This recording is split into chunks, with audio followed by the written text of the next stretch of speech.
Okay, Attendra, this is the second of the three Fox engines that I'm going to disassemble and replace bearings in.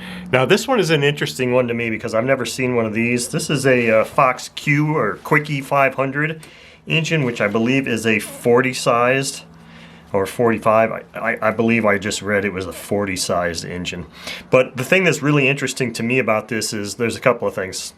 First of all, it has a carb that I've never seen before on a Fox engine, and this carb is called the Fox Easy carburetor.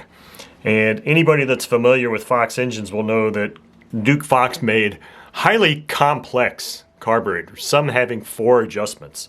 So I can see how a standard air bleed carb in his mind would just be called an easy carb, because that's exactly what this is. It's just an air bleed carb, just has a high-speed needle, air bleed adjustment, and it does have a barrel retention screw, it looks like. And that's all there is to that. And this is, or here's the barrel retention screw, I believe. It doesn't look like it has a throttle stop screw. So anyway, this one is also interesting in that of the 3 engines, this is the only one that I believe it's actually been run extensively. And it also has some non-standard screws here in the back plate. So maybe this engine's been opened up and worked on before, and the 2 original screws were lost, because this is basically just 2 blind nuts set backwards because the proper screw links weren't able to be found. And then this one also has some sort of inscription on it, but it looks like maybe you'll be able to see it there with the no glare on it. So basically what I'm going to do here is I'm just going to disassemble this thing off camera, and when I get it to a disassembled state I'll show you anything I found. But this is the only one that I've found that actually looks like it's a used engine. And now this one does have a glow plug installed in it, which the tip of the glow plug is broken off. Wow, that's really tight.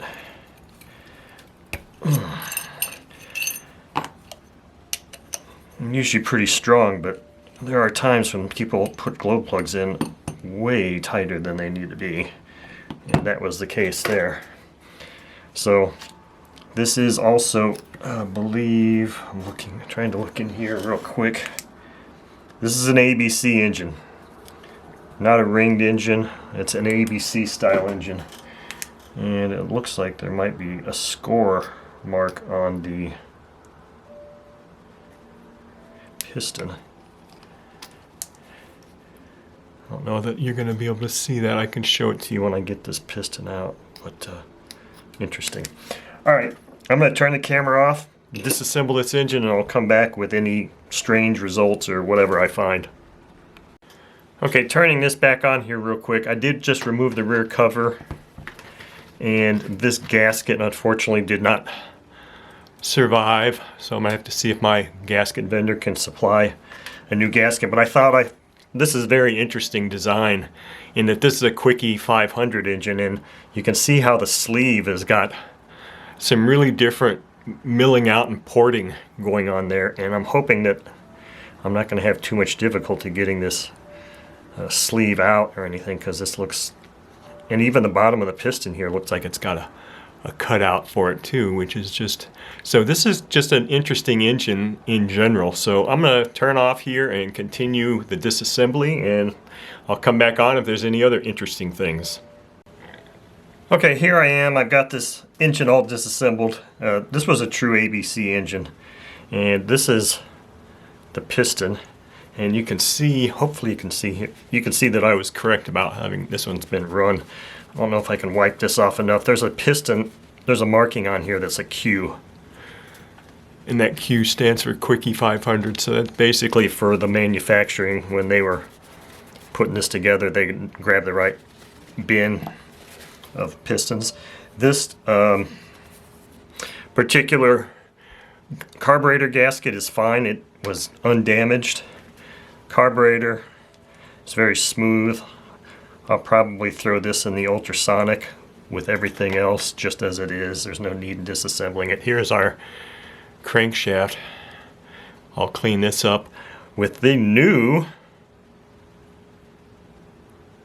6-inch bench grinder that Harvey sent me. So I'll get this all cleaned up with that.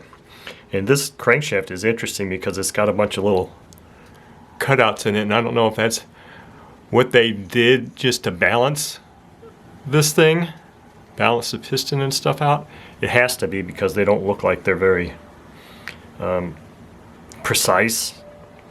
So unless that's something that somebody did after the fact. And here's that sleeve again. This was the rear of the sleeve. So it's got some different porting here. I thought that these would just be the intake ports, but it may be there's additional intake ports here. So this is probably a really screaming engine. Here's the exhaust side. No windows, only one window. I'm not exactly sure what that hole in there is for. I don't really understand that. But anyway, so this has got porting like that's the front of the head.